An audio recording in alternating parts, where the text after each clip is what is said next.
Bonjour Geoffrey, merci de nous rejoindre aujourd'hui dans le podcast des perchés. On est très content de t'avoir. On a vu pas mal de choses que tu as développées sur les réseaux, notamment quelques petites vidéos. Donc regardez bien le lien. Tu commences à proposer des techniques, etc. C'est très sympa. Et tu es également administrateur à la FFCA. Donc avec ça, je vais te laisser te présenter et tu vas pouvoir nous expliquer comment tu as démarré la chasse à l'arc, comment tu vois la situation actuelle, comment tu vois la suite et toutes les belles choses que vous faites à la FFCA avec notamment l'anniversaire des 40 ans cette année. Bonjour Charles, merci pour ce podcast d'avoir pensé à moi. Sur les réseaux, je m'appelle Geoff Bohunter, donc en vrai, Geoffrey. J'ai 35 ans, on part au mois d'avril. J'ai commencé à chasser à mes 16 ans, en passant mon permis de chasse. Donc ça fait déjà quelques permis que j'ai. Mhm. Après, à 17 ans, j'ai passé la JFO, la formation de piégeage.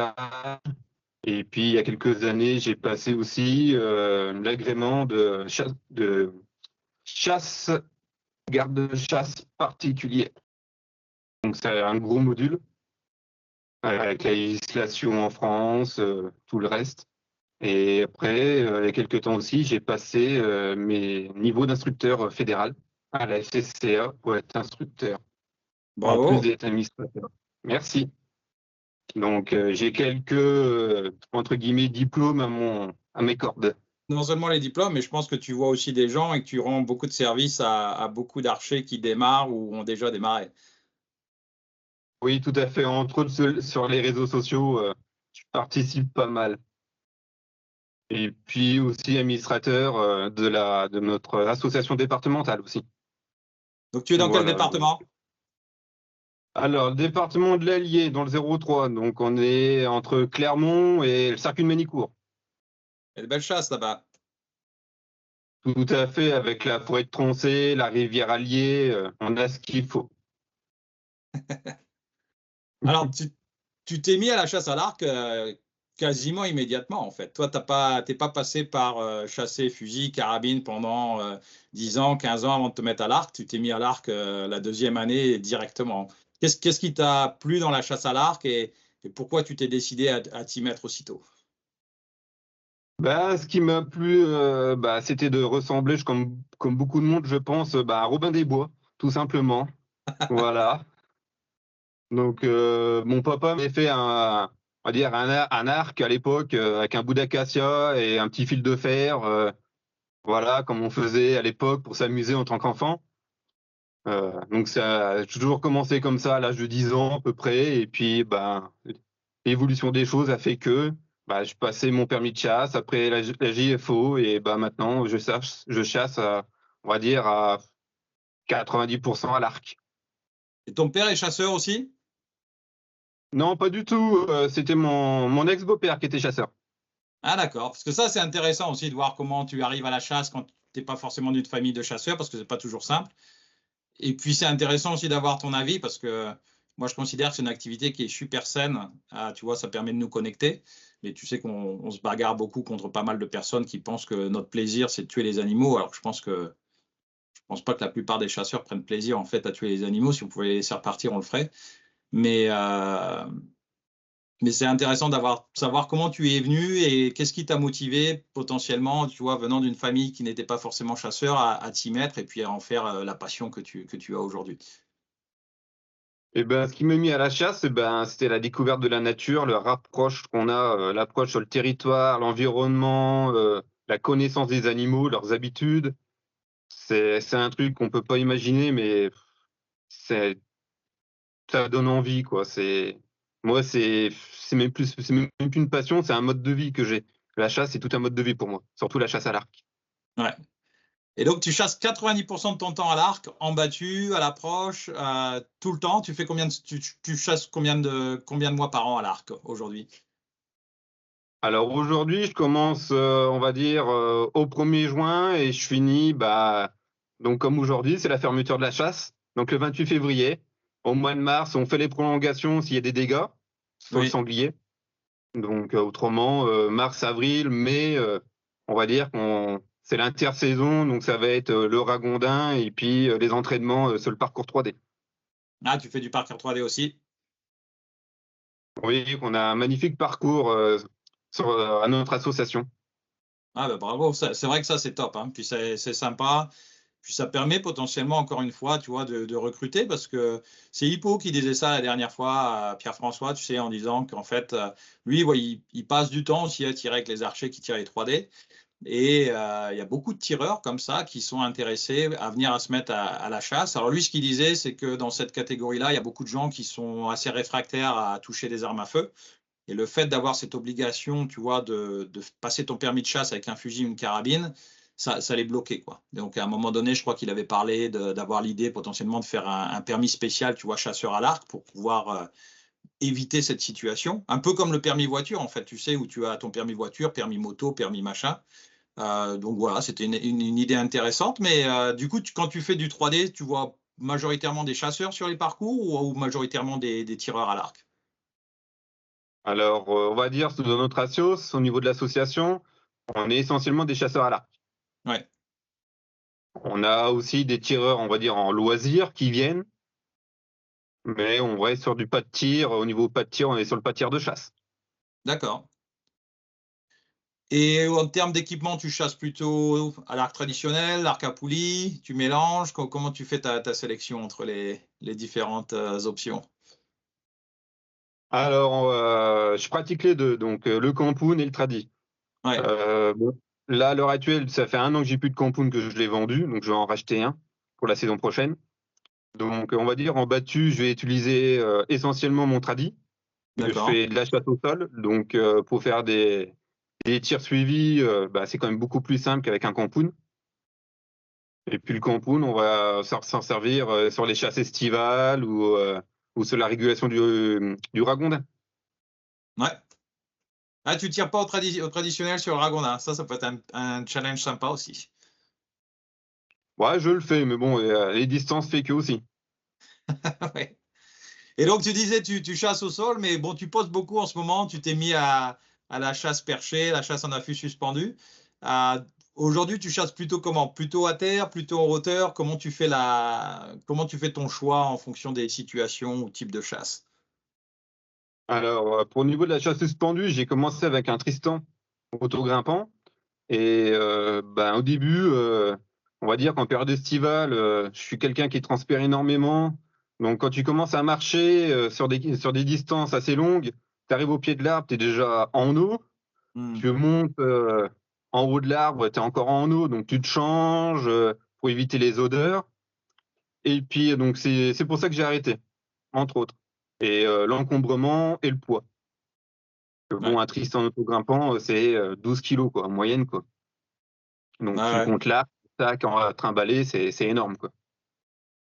Ah, ça se fait bien. Moi, j'en ai utilisé pendant des années. C'était mon équipement de choix, tu vois, parce que j'aime bien être en poste rapidement. Donc, mettre des échelons, c'est sympa, mais ça m'énerve. Pour moi, ça prend trop de temps. Mais c'est vrai que, bon, voilà, aujourd'hui, je pense qu'il y a des meilleures options. La chasse en affût suspendu, ça permet d'avoir du matériel plus léger. Il y a beaucoup de gens qui postent des petites astuces.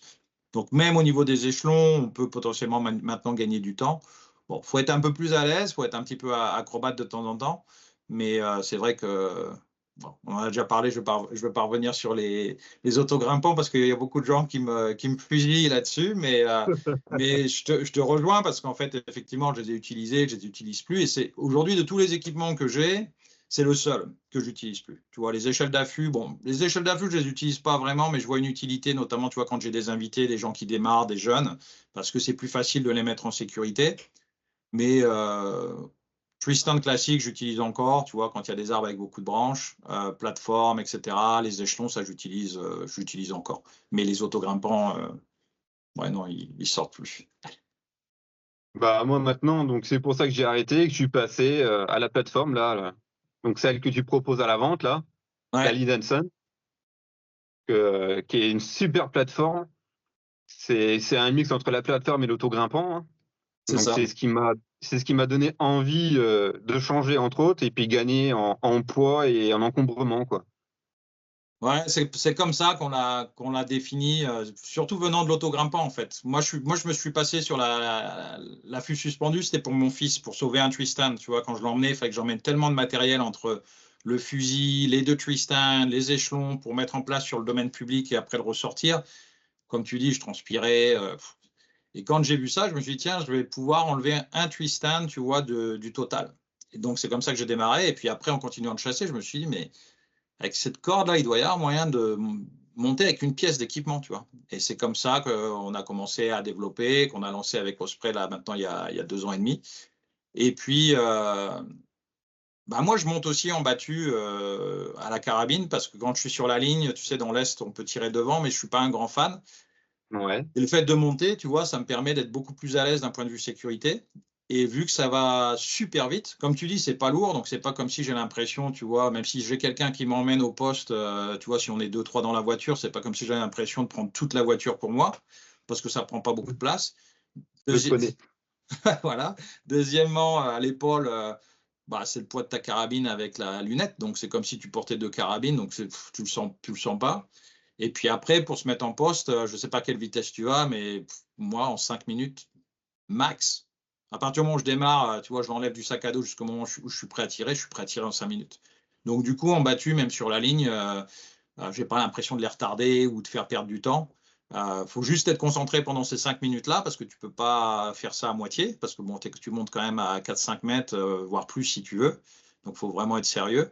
Mais après, tu es en hauteur et si tu dois tirer 20 mètres devant dans la traque, déjà, un, tu vois le relief, donc tu sais si c'est fichant ou pas. Et puis deux, tu n'es pas stressé parce que s'il n'y a personne autour, il n'y a pas de danger. Ouais, j'ai vu ta petite vidéo que tu avais fait avec la carabine. Je n'en suis pas encore à ce stade-là, que j'ai un peu. Niveau sécurité avec la carabine, j'y crains un peu. Mais Bah, pourquoi pas un jour. c'est comme ton arc, hein, c'est-à-dire que tu montes pas, forcément, tu montes avec la carabine déchargée. Après, quand tu es en poste, bon, maintenant, il y a beaucoup de carabines qui ont des armeurs, tu sais, séparées. Donc, tu peux très, très vite déclencher, Oui. réenclencher si tu dois.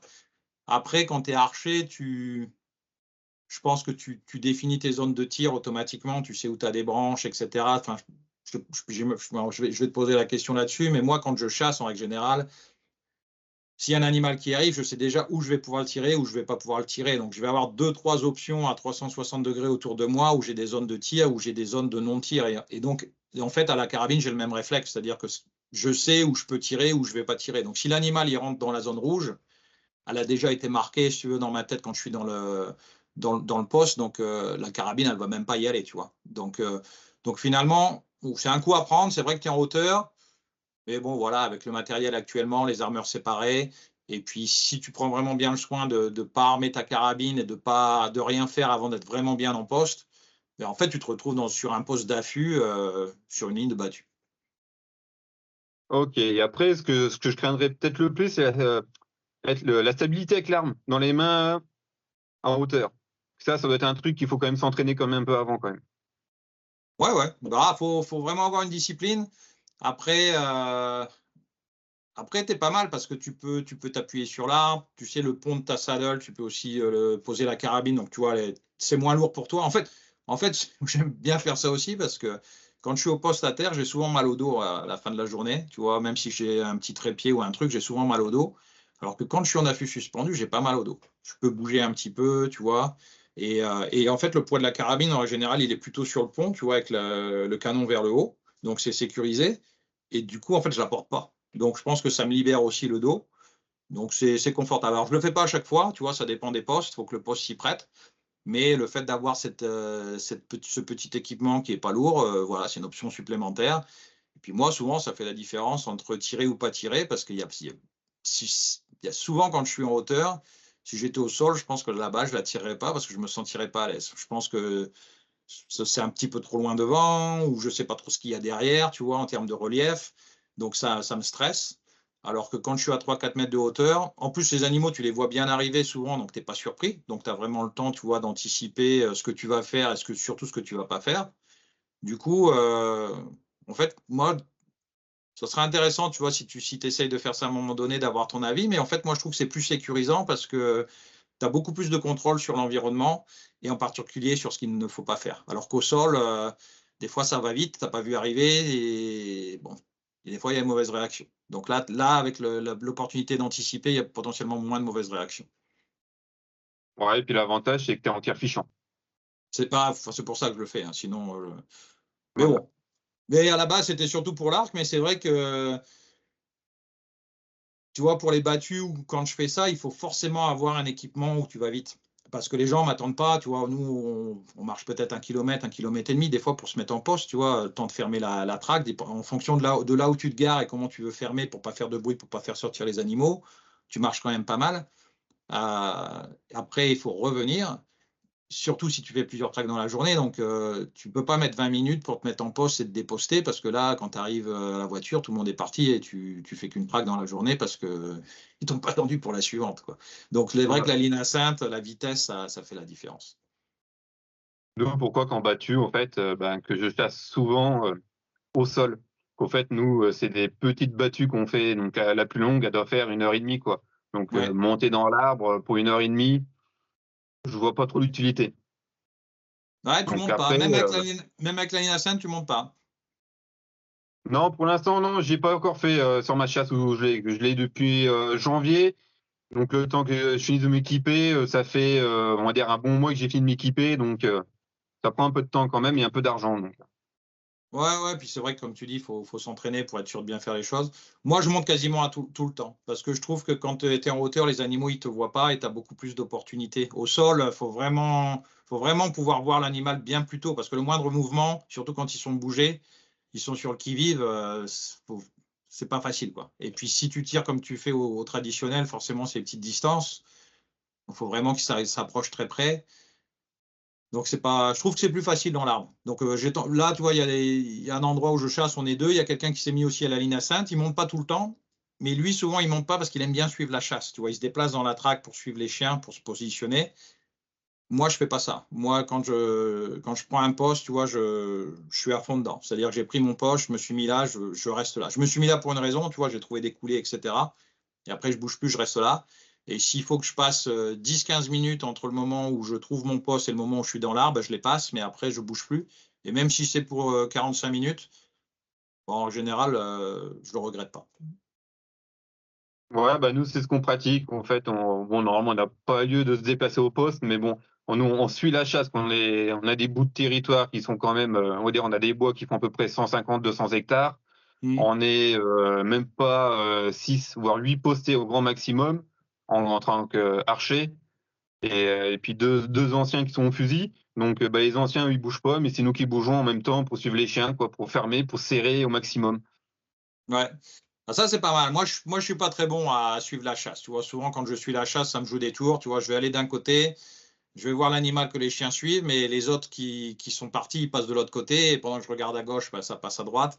Moi, tu vois, typiquement, ça m'arrive quasiment à chaque fois. Donc, c'est pour ça que maintenant, je m'occupe plus de ça. Je me prends un poste, je fais ma stratégie au départ en me disant, tiens, j'ai vu des belles coulées, elles ont l'air fréquentées. Je me mets là, je regarde le vent, comment il est pour me dire, il y a plus de chances qu'ils arrivent d'une certaine façon. Je me décale. Si je trouve un arbre qui va bien, et après, je me mets dedans et je bouge plus. Ou alors, il faut vraiment que je m'aperçoive que je sois 20 mètres trop loin. C'est-à-dire que, tu vois, j'ai deux, trois animaux qui sont passés au même endroit et je me dis, je suis juste à côté. Là, je vais me redéposter, me reposter. Et encore une fois, avec la ligne à Sainte, ça va me prendre 10 minutes. Donc, tu vois, ça va être vite fait. Et après, après, je prends les lignes Adsense quand je vais sur les grandes chasses. Donc, on fait 2 battues dans la journée ou comme là, il n'y a pas si longtemps là, j'étais dans le dans le Val de Loire, dans la Ah. réserve. Donc là, je l'avais pris là. Et alors, ça a marché? Ouais, on va dire, j'avais une quinzaine de sangliers qui sont venus par le bras mort de la rivière à une quinzaine de mètres. Ils nous ont sentis, donc ils sont restés dans l'eau et puis ils sont redescendus un peu plus bas. Mais c'est un spectacle magnifique, quoi.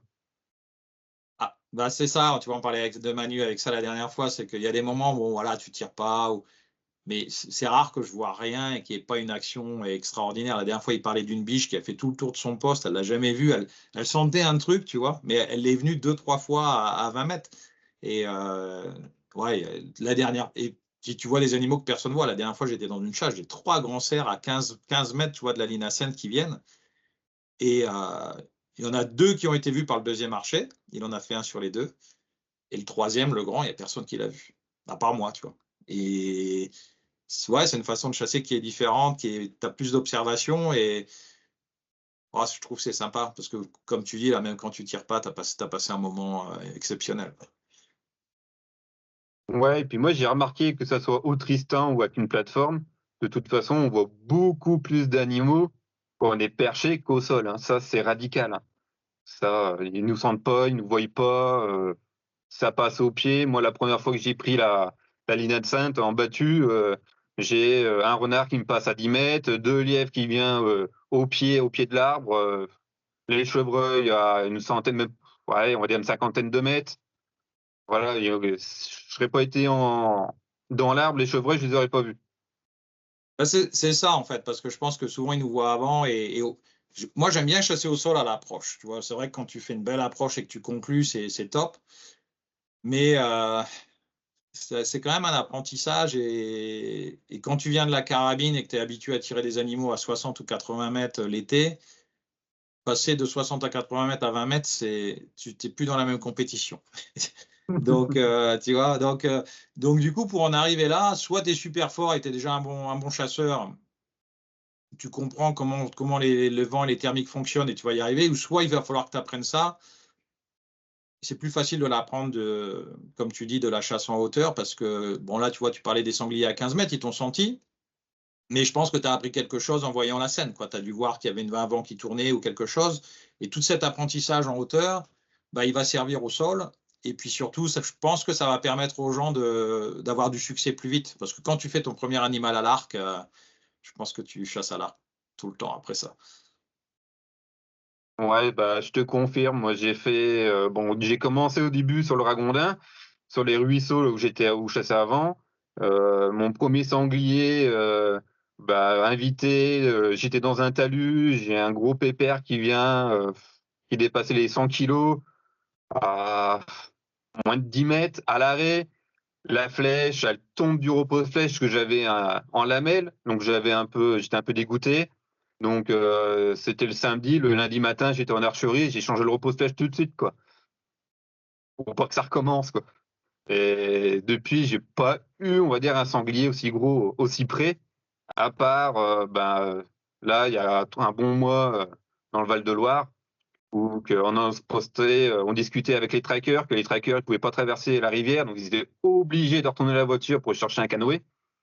Et Ah, là, on a un gros sanglier qui sort du roncier à 5 mètres de nous, énorme. On a rigolé, quoi, qu'on était tous là en train de discuter, puis il avait pas bougé, quoi. ouais, ça arrive souvent, hein, ça arrive souvent. Mais c'est des bons moments quand même, hein, au final. Ah oui, puis tu rigoles, tu dis voilà, quoi. C'est des belles images, quoi. Ah, Donc, c'est des très belles images. complètement. Puis tu vois, tu parlais du matériel à la main, tu vois, c'est marrant parce que on n'allait pas trop là-dessus, mais on va lancer un repose-flèche. Tu vois, j'ai trouvé un repose-flèche ici, qui est le repose-flèche du Grand Chelem, en fait. Du Grand Chelem d'Amérique du Nord. C'est un repose-flèche à effacement, mais au lieu d'avoir la lamelle qui tombe, en fait, c'est une croix. Et en fait, ça te garde vraiment ta flèche en place. Et donc, je pense que tu as les mêmes résultats qu'un repose-flèche à effacement, mais en plus, quand tu veux faire de l'approche, ta flèche, elle est contenue, tu vois, elle ne bouge pas, comme tu dis, parce que toutes ces petites choses-là, ça arrive, c'est des petits trucs d'équipement, mais la flèche qui passe à côté, le truc qui tombe. Et c'est pour ça que moi, en fait, moi, personnellement, j'étais revenu au Whisker Biscuit, parce que je voulais un truc, si tu veux, qui marche tout le temps. Mais bon, on a trouvé là ce repose-flèche là à côté, tu vois, dans le Minnesota, là, qui est fait ici. Je pense qu'on va essayer de regarder, peut-être essayer de le proposer aux chasseurs français, voir si ça les intéresse. Bah, moi, celui que j'avais en lamelle, en fait, c'était juste deux petites lamelles fixes, comme on a sur les arcs de compétition, quoi, Ouais, de loisirs au campoun. Donc, bah, dès que tu inclines un peu l'arc, et ben, la flèche, elle tombe, quoi. Donc, ben, c'est ça, en fait, c'est le truc, tu vois, vouloir la perfection au vol, c'est bien, mais après, quand tu chasses, ben, des moments, il faut faire des petits compromis parce que il faut avoir quelque chose qui reste en place, qui est capable de ne pas être en difficulté si tu attrapes une petite brindille ou un truc, parce que bon voilà, quand tu approches, quand tu es dans l'arbre, etc., il y a tellement de choses qui se passent que entre la perfection et La pratique, bah ouais, des moments, l'équipement, il faut regarder un petit peu. Mais bon, ça fait partie de l'apprentissage. Donc, tu as vite réagi. Moi, j'ai eu la même chose à la carabine. Un gros sanglier, comme tu dis. Quand je démarrais au gros, j'avais une lunette, habitué à tirer à la lunette, tu sais, très droit. Moi, je viens du petit gibier. Donc, quand j'ai quelque chose qui va vite dans les pieds, tu vois, on se couche sur le fusil. Bon, ben là, il y a un gros sanglier qui arrive. J'étais sur mon siège, je l'attends. Il saute la ligne. Je le laisse sauter. Et quand il saute, tu vois, je le prends comme pour tirer un lapin à 15 mètres, quoi. Et je n'ai pas trouvé la sortie de la lunette. Donc pareil, après ça, j'ai mis toutes mes carabines ont un busque maintenant. Parce que ça, D'accord. pareil, hors de question que ça m'arrive encore dans la panique, tu vois. C'était au début, mais bon, voilà, ça fait partie de l'apprentissage, tu apprends. Puis en général, ces animaux-là, tu t'en souviens toute ta vie. Ouais, que ça t'arrive qu'une seule fois en général, hein. Bah, ça dépend, hein. Il y a des gens ben, comme toi qui corrigent, puis après, tu as des gens qui font l'erreur plusieurs fois. Mais c'est bien de corriger, justement. Si tu es, à fond, normalement, tu apprends, tu ajustes et puis tu avances. C'est ça, c'est ce qui permet d'évoluer dans ton mode de chasse. Ouais, ouais. Donc top. Tu chasses aussi les grandes pattes à l'arc? Oui, tout à fait. Bon, cette année, j'y suis pas allé, mais en général, je vais un, voire 2 week-ends en Corrèze. Donc, on chasse uniquement le cervidé à l'arc. C'est l'association départementale qui organise 2 week-ends par an. Donc, on y va, on se retrouve à peu près entre 50 et 70 archers. Donc, c'est du beau monde et une partie de plaisir de se retrouver dans l'année, à part au Game Fair ou sur d'autres salons. Alors, tiens, en parlant de ça, tu vois, encore ce matin, je regardais vite fait sur Facebook, il y avait plein de questions de gens qui cherchaient des bracelets, des territoires pour démarrer, etc. à Gonda. Qu'est-ce que tu aurais comme conseil à leur donner pour pouvoir être en contact, démarrer sur des chasses, pour pouvoir avoir une bonne expérience, tu vois? Je crois que ce matin, j'ai dû voir deux, trois posts comme ça de personnes qui posaient des questions sur je n'arrive pas à trouver de territoire, ou je voudrais chasser le ragondin, je ne sais pas où aller. Il y a beaucoup de gens qui ont mis des commentaires en leur disant rapprochez-vous de votre association locale. Mais visiblement, tu vois, c'est pas un réflexe. Alors, qu'est-ce que tu aurais comme conseil pour tous ces gens-là qui cherchent des territoires, qui voudraient faire plus? Bah, déjà, on va dire le premier réflexe, c'est faudrait contacter l'association des départements. Et eux, en général, la plupart, ils ont tous, on va dire, un territoire de chasse pour chasser. Ça aide pas mal, ou se faire inviter. Après, sur le ragondin, faut oser, hein, faut aller voir les agriculteurs. En général, quand on demande le tir sur le ragondin, ils vous disent oui, que ça fait énormément de dégâts dans les prairies, au niveau des berges. Et en Ouais. général, ils sont très contents de vous avoir, quoi. Et, et donc, le ragondin, tu peux le chasser toute l'année. Ou est-ce qu'il y a des périodes spécifiques? Est-ce qu'il faut faire des demandes spécifiques? Est-ce qu'il y a besoin d'une autorisation? Ou tu peux juste pointer et chasser le ragondin toute l'année? Comment ça marche exactement? Alors, le ragondin, c'est un gibier, moi je le mets à part. C'est un gibier qu'on peut chasser toute l'année à l'arc avec seulement une autorisation du propriétaire ou du détenteur du plan de chasse. Et donc, quand tu dis une autorisation, il faut un papier ou il faut un accord verbal? Comment est-ce qu'il faut faire pour être dans les règles? L'autorisation, il faut un papier. Pour moi, si tu te fais contrôler par la police de l'environnement, il te faut une preuve comme quoi que tu as l'autorisation du propriétaire d'être sur ces terres. D'accord. Est-ce qu'il y a des documents qui sont disponibles, où, tu sais, où les gens peuvent imprimer juste pour les remplir, pour être sûr qu'ils ont le papier qui est bien, qui va bien, tu vois, justement pour la police de la chasse? Non, ça existe, il n'y a pas de papier qui existe, hein, c'est juste je signe un tel, j'autorise à tirer les ragondins sur mes propriétés ou sur mon territoire de chasse. Et puis c'est bon, signé du chasseur ou du président ou du propriétaire, et puis c'est parti. D'accord. Bon, écoute, je pense que ça, c'est bien. Si les gens nous écoutent, ça, à mon avis, ça devrait en servir à quelques-uns. Euh, Tu vois, à la Fédération de chasse de Seine-et-Marne, il y a un truc que j'aime bien, c'est qu'ils ont une chasse pour les jeunes permis. Ils font 3 ou 4 chasses sur un territoire à côté de Coulommiers, à Doux, qui est fait pour les jeunes permis. Est-ce qu'il y a des choses similaires pour la chasse à l'arc, où les associations locales ou la FFCA, tous les ans, conduisent, je ne sais pas, un certain nombre de chasses où les nouveaux archers sont prioritaires? Tu vois, les archers qui ont peut-être moins de 3 ans de permis. Je crois que ça doit être moins de 3 ans, moins de 5 ans, la fédération de la Seine-et-Marne, je ne me souviens plus exactement. Mais est-ce que vous avez également ce genre de choses pour permettre aux jeunes de démarrer et de pouvoir démarrer dans des chasses où, entre guillemets, on leur donne la priorité, quoi? Non, bah ça c'est pas, c'est propre à chaque département. Nous, dans l'Allier, on va dire que les jeunes chasseurs qui viennent passer uniquement leur permis de chasse, ils ont accès à un territoire de chasse qui est géré par la fédération. Ils sont invités à 2 ou 3 battues encadrées par des administrateurs. Ils ont aussi, on a en forêt de Troncé, ils sont invités une journée à chasser le cerf. Et après, aussi, au niveau régional, je sais pas si c'est encore, mais à l'époque, ça se faisait. Le premier, au niveau de chaque département qui est promu permis de chasser, il y a une semaine, tout frais payé, c'est en Haute-Loire, je crois, pour chasser le chamois, le cerf, à l'approche et à la vue. Et tout ça, c'est à l'arc ou à la carabine également? À la carabine. À la carabine, d'accord. OK. Et est-ce qu'il y a des choses spécifiques pour l'arc, pour les archers? Non, il y a pas, non, pas du tout. D'accord. Tu penses qu'on pourrait essayer de développer ce genre de choses pour mettre les jeunes, tu sais, dans des situations, parce que je pense que c'est important. Moi, c'est ce que j'essaye de faire ici avec les jeunes, que ce soit au canard ou autre. Tu vois, on essaye de les sortir, de les faire tirer. C'est compliqué, mais tu vois, ce qui est super aux États-Unis, par exemple, c'est que tu as des ouvertures spéciales jeunes. Donc, tu vois, on ouvre au canard dans le Minnesota, en général le 3e week-end de septembre, ou le 4e, je crois que c'est le 4e week-end de septembre. L'ouverture des jeunes, c'est le 2e. Ça veut dire qu'en fait, ils chassent des canards qui n'ont pas été tirés avant tout le monde. C'est un peu comme si tu faisais l'ouverture en pleine, 2 semaines avant l'ouverture générale, juste pour les jeunes. Les jeunes, bon, ils chassent plus tôt ici, tu vois, c'est en dessous de 18 ans, tu peux commencer à chasser à 12 ans, mais c'est journée spéciale jeune. Et ça, moi, je trouve que c'est extraordinaire parce que bah, ils sont dans le beurre tout de suite. Toi, tu chasses, tu peux pas chasser, donc tu es obligé de les encadrer. Tu vois des animaux comme c'est pas possible. Et ça les fait démarrer tout de suite avec quelque chose de bien, tu vois. Alors après, les gens, potentiellement, ils râlent que 2 semaines plus tard, il n'y a plus rien, mais c'est pas le cas. Les animaux sont là, les jeunes, il n'y en a quand même pas tant que ça. Et puis, il leur faut quand même souvent un paquet de cartouches pour faire leur tableau.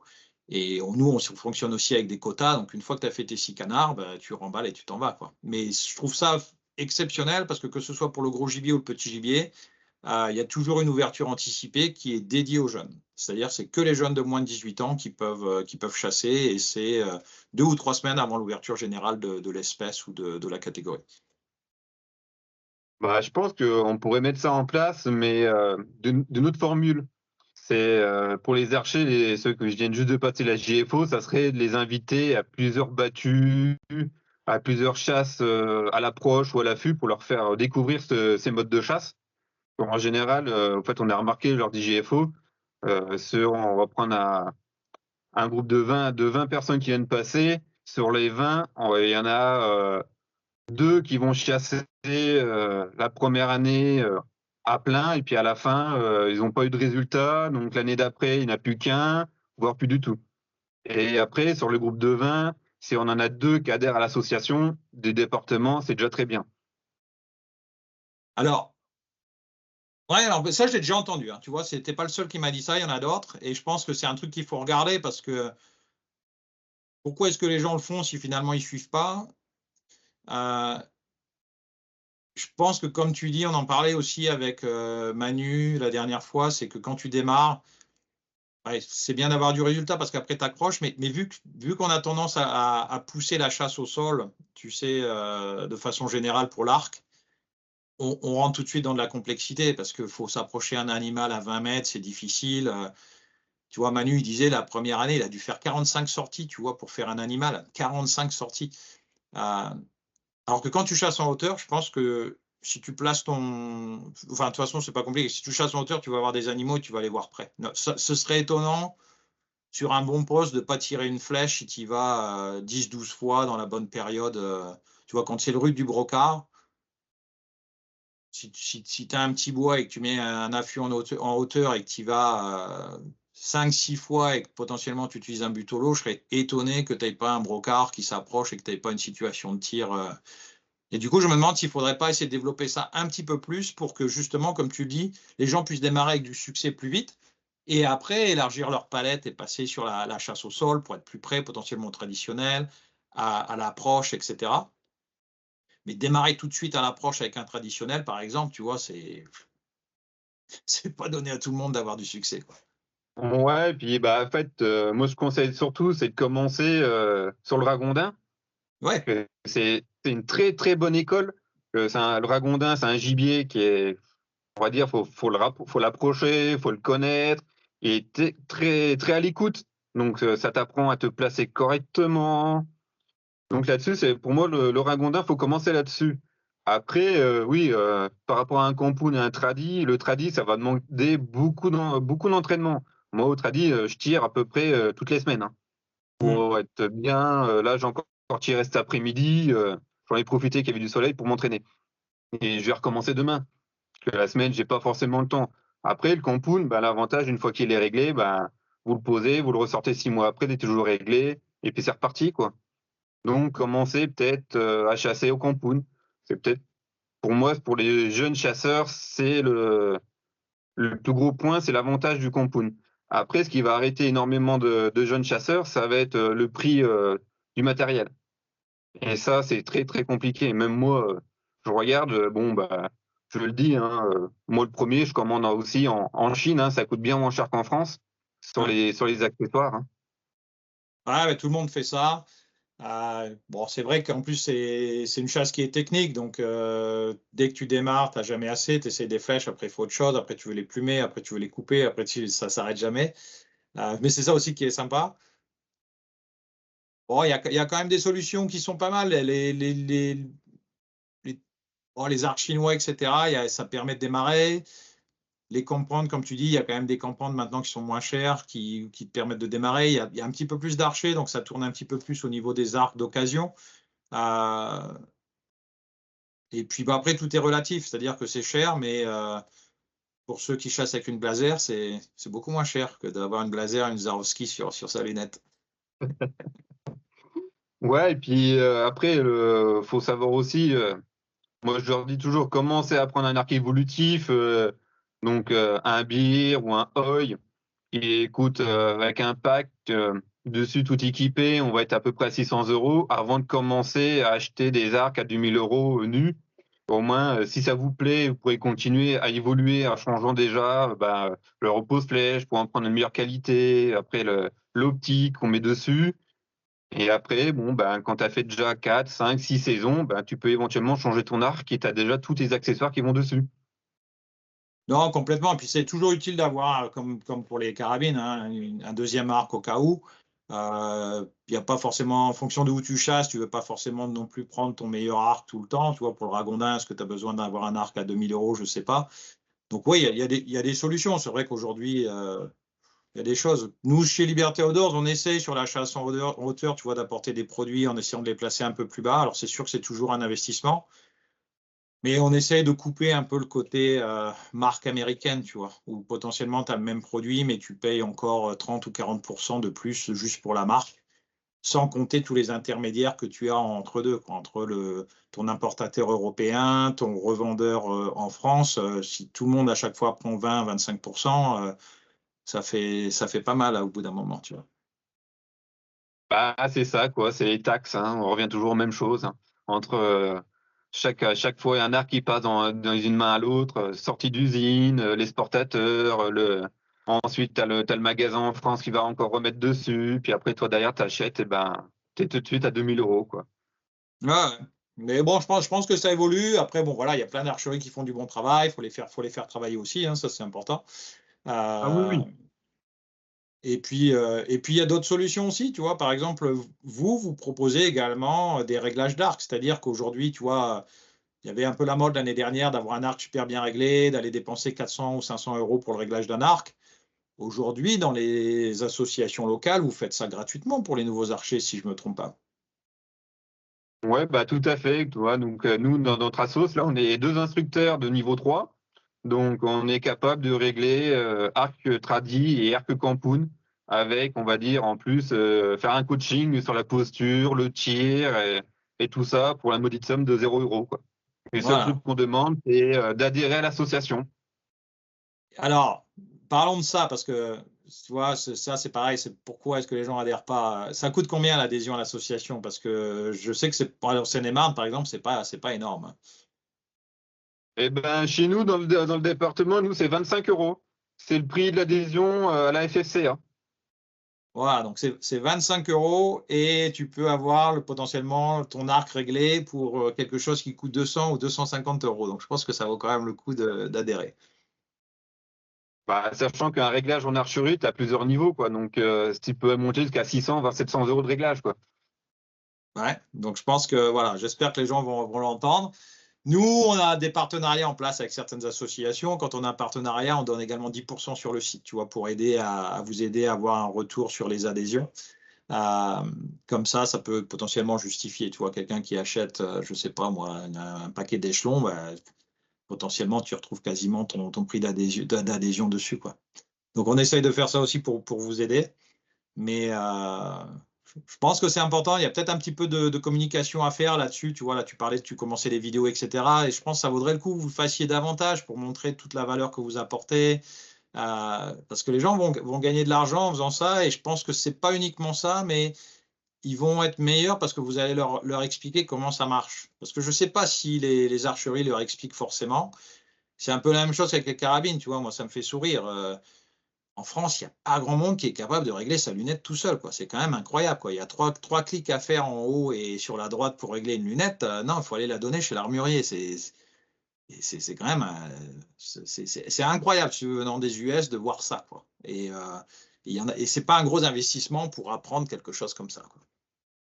Bah, moi, je sais qu'en fait, en archerie, quand je vois que j'ai des personnes qui viennent me voir, tiens, je suis passé à l'archerie Intel, ils m'ont réglé mon arc, mais je comprends pas, entre mes points de field et puis mes lames, j'ai 15 centimètres d'écart. Bah, je lui dis: «Ben, cherche pas, ton arc il est pas réglé, quoi». C'est ça. Je fais: Il a fait quoi dessus?» «Bah, il a bidouillé 2 vis». «Oui, bah, non, c'est pas ça le réglage. C'est on le met à 0 et on repart de tout». Mais je fais: «Bah, viens à la maison, on est parti au moins pour 4 heures et demie de réglage». Et je fais: «C'est les réglages de base, hein, après tu fais de l'optimisation, bah, on est plus sur la journée entière». Ah, mais complètement. Moi, j'ai eu le même cas. Bon, après, ils font ce qu'ils peuvent, c'est pas toujours simple. Il y a des arcs qui sont compliqués à régler des fois aussi. Et moi, j'ai eu ça. J'ai un arc où ma flèche ne volait pas bien, tu vois. Alors, je tire souvent sans visette en battu. J'aime bien utiliser, tu sais, les kisseurs et le bouton Bomard. Et je tire bien avec ça. Mais c'est vrai que de temps en temps, potentiellement, je peux avoir trop de contact. Bon, quand tu le sais bien, quand tu es dans l'arbre, tu n'es pas posé sur tes pieds, relax avec le truc, il faut que tu bouges, il faut que tu tournes. Donc, de temps en temps, tu pousses la corde. Donc il y avait potentiellement ça, mais effectivement, il me l'a réglé. Quand je suis arrivé chez moi, il m'avait poussé le repose-flèche complètement à gauche, ce qui fait que je ne pouvais plus régler mon viseur, tu vois? J'avais plus de marge pour le mettre dans le centre. Donc j'ai dû tout rechanger.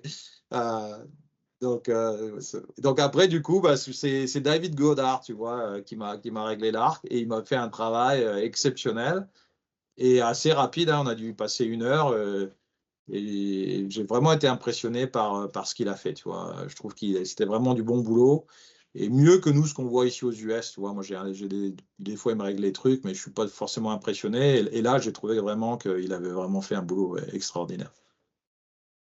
Bah, en fait, le problème en archerie, ça reste des commerciales, hein, ils sont là pour vendre. Ouais. Donc, et puis, en France, il y en a pas beaucoup qui connaissent, on va dire, la chasse à l'arc, hein. C'est plutôt c'est plutôt, bah, de tir de loisir, tir de compétition. C'est énormément ça. C'est pour ça que, bah, en fait, ils peinent à régler les arcs de chasse, quoi. Ah, beh, complètement. Beh, il y a pas de problème avec une pointe, puisque finalement, c'est pour ça qu'il y a les plumes derrière, même si la flèche vole pas droite, à partir du moment où elle est précise, c'est pas grave. Mais quand on met une lame, en particulier les lames fixes, bah, c'est comme si on mettait des plumes à l'avant de l'arc, donc du coup, les 2 se battent en duel, et si ça vole pas droit, bah, ça bouge. Et ça, on n'en a pas parlé dans les premiers podcasts, mais c'est très important pour les nouveaux archers, là, entraînez-vous avec vos lames de chasse. Allez pas à la chasse sans les avoir tirées sur une cible, c'est vraiment important de comprendre ça. Et dans le pire des cas, si vous êtes coincé, c'est-à-dire que vous n'avez pas le temps de régler votre arc, vous n'y arrivez pas ou je ne sais pas quoi, en fait, il y a 2 solutions potentielles pour, malgré tout, pouvoir faire une bonne chasse. La première, enfin, tu me diras si tu es d'accord ou pas, Geoffrey, la première, c'est potentiellement de basculer sur des lames mécaniques parce que là, du coup, ça volera potentiellement comme un field point.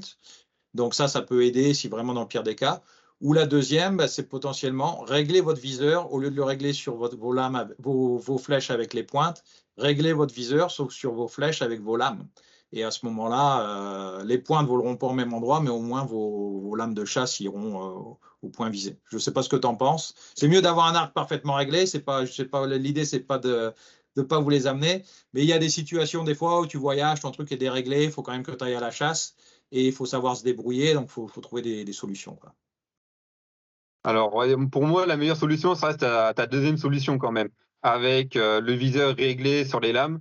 Les lames mécaniques, le problème, c'est que tu as des arcs qui vont pas assez vite ou assez puissants pour ouvrir la lame. Donc, je suis mitigé sur l'ouverture des lames.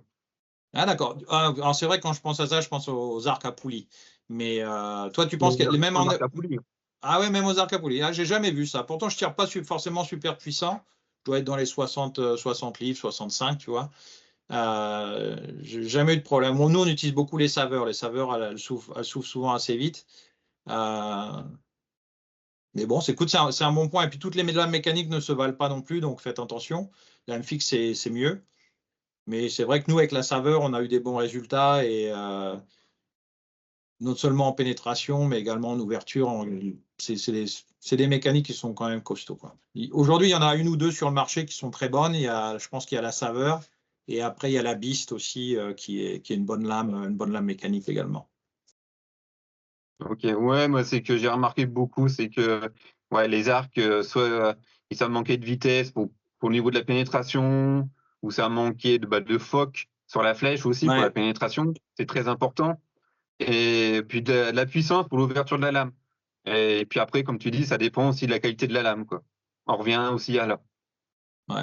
Le vrai problème des mécaniques, c'est que souvent, elles peuvent se déclencher trop tôt aussi. Vous touchez une petite branche, elle se déclenche trop tôt, ça a un problème, alors que les lames fixes, elles sont toujours en fonction, elles vont toujours couper. Donc, c'est à voir. Mais c'est vrai qu'aujourd'hui, quand même, autant les lames mécaniques, avant, leur problème, c'est qu'elles étaient fragiles, il y avait des problèmes de pénétration. Autant aujourd'hui, il y en a quand même quelques-unes sur le marché qui sont pas mal. Et comme tu dis, là, sur le phoque, en mettant un petit peu de poids à l'avant de sa flèche, potentiellement mettre un insert de 75 grains, 100 grains, ou tirer une lame de 125 au lieu de 100 grains, ça peut vraiment faire la différence, surtout sur les arcs, comme tu dis, qui sont moins puissants.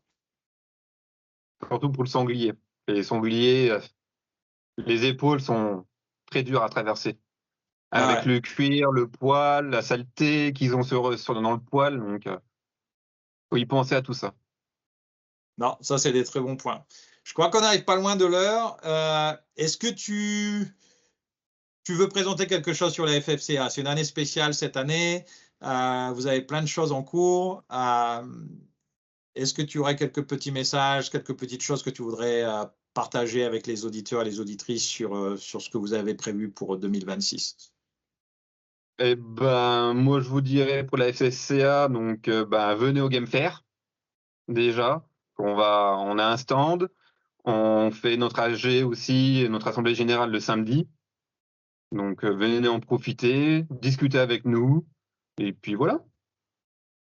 Ouais, c'est une année importante. Merci pour tout ce que vous faites parce que je pense que si vous n'étiez pas là, il n'y aurait pas de chasse à l'arc en France. Tu vois, il y a quand même pas mal de pays, la plupart des pays en Europe où en règle générale on ne peut pas chasser à l'arc, c'est pas autorisé. Donc c'est quand même bien de pouvoir le faire en France. Et ça, c'est quand même grâce à vous et grâce à des personnes qui sont peut-être plus à la FFCA aujourd'hui, mais qui ont fait le boulot il y a 40, il y a 50 ans pour bouger les choses.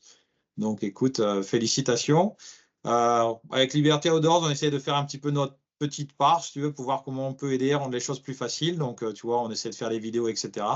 Mais c'est effectivement, si vous développez plus la communication, les vidéos comme tu es en train de le faire, je pense que ça va aider. Et puis, renforcer les messages, parce qu'il y a plein de choses qui sont possibles.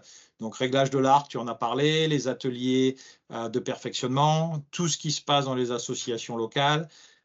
Et puis surtout, l'ouverture de certains territoires et les invitations, comme tu en parlais, pour permettre aux nouveaux archers de pouvoir démarrer directement sur des bons territoires et encadrés par des gens qui connaissent la pratique. Ouais, tout à fait. Donc, beaucoup des territoires qui commencent à s'ouvrir à la chasse à l'arc à force d'en parler. bouche à oreille, ça le fait. Ça commence beaucoup. On en a pas mal là, qui proposent une journée ou un bracelet, mais ça commence. Ouais. Non, mais faut continuer de pousser. Je pense que bon, les chasseurs vieillissent aussi, ils ont besoin de trouver des gens et ça permet d'avoir des gens différents. Euh, et puis, ça reste une chasse silencieuse qui dérange quand même beaucoup moins le gibier. Donc ça, c'est quand même un avantage qu'on a, c'est qu'on peut prendre des parcelles ou des endroits où on va pouvoir les priver des animaux sans déranger toute la forêt et potentiellement sans déranger les promeneurs, parce que si on se décale de 25 ou 30 mètres dans la végétation, on n'est pas vu, mais ça nous permet quand même de faire le boulot, sans tirer avec une arme à feu. Oui, puis on est de plus en plus appelé aussi en milieu périurbain. Voilà. Voilà, pour ça, là-dessus, ça fait pas de bruit, c'est silencieux. Et puis au niveau des autres usagers, on est mieux vu. C'est ça, je pense qu'il y a une opportunité à faire. Il y a des belles choses qui se passent. Tu en parlais la dernière fois du label gibier de la Fédération française de chasse. Ça, je pense, c'est une bonne chose. L'arc, ça va dans la même direction. Faut juste qu'on arrive à. Plus on aura d'adhérents, tu vois, si on arrive à récupérer plus de tireurs, parce que la France est quand même un pays qui est quand même assez grand sur tout ce qui est tir à l'arc. On a eu des champions olympiques, des champions du monde, on en a encore. Oui. Donc on a quand même une culture du tir à l'arc qui est forte. Le développement des tirs sur cible 3D, ça se développe. Et de passer à la chasse depuis cet endroit-là, il n'y a qu'un pas. Donc, si on arrive à recruter, tu vois, dans cette population-là, je pense que ce serait pas mal et ça ferait du bien à l'ensemble de la chasse. Ce ne serait pas uniquement pour la chasse à l'arc, ce serait vraiment pour toute la chasse française. Et à mon avis, il y a une opportunité, il y a quelque chose à faire là. Ouais, je pense aussi. Faut arriver à les faire venir, à leur faire passer le cap, de venir voir comment déjà ça se passe une journée de chasse à l'arc. Et puis après, bah, ça permet de déclencher certaines passions. En tout cas, Geoffrey, je te remercie. C'était vraiment sympa de discuter avec toi aujourd'hui, en particulier le jour de la fermeture. Donc, plein de choses qui arrivent. On sera également au Game Fair. On est vraiment excités de l'opportunité de retrouver tout le monde là-bas. Et puis, bah, écoute, on va essayer de voir si on peut continuer ces petits podcasts pendant l'intersaison en attendant d'arriver au mois de juin et le moment où globalement tous les archers attendent, à savoir pouvoir aller chasser le brocard pendant la saison estivale. C'est ça, hâte d'être au 1er juin. Et puis je crois que le Game Fair, ça doit être le week-end du 14 juin. Donc eh ben, on se reverra pour le Game Fair au 14 juin, que je crois que tu n'es pas bien loin du stand de la FFCA, il me semble. Ouais, je sais plus où est le plan. Normalement, on n'est pas loin et on a prévu d'avoir des structures pour permettre aux gens de tester le matériel. Je pense que ça n'a jamais été fait pour leur permettre, tu vois, de s'asseoir sur un twistin, de se mettre dans une saddle pour tester, pour voir ce qui va pour eux. On essaye un petit peu de guider ça, tu vois, dans leur choix sur la chasse en hauteur. Vu que c'est compliqué, que c'est pas trop touché, comment est-ce qu'on peut aider pour les forcer, non pas leur dire ce qu'il faut acheter, mais leur forcer à se poser les bonnes questions pour qu'ils achètent en connaissance de cause et puissent démarrer avec des équipements qui leur conviennent, quoi. Donc, on a fait une page là, sur le site web en essayant d'expliquer quelles sont les 2-3 questions à se poser avant de sélectionner un équipement. Mais au Game Fair, l'idée, c'est, bon, on aura des produits à vendre, bien sûr, mais c'est d'avoir des structures pour leur permettre de monter, de se mettre en situation et de voir si c'est quelque chose qui est pour eux ou pas. Eh ben, ça marche. Donc on se verra pour le Game Fair, que je serai en face de toi. Ouais, on attend ça avec impatience. Merci beaucoup, Geoffrey. De rien, merci pour tout ce que tu fais. Et puis merci pour avoir proposé pour le podcast. Avec plaisir.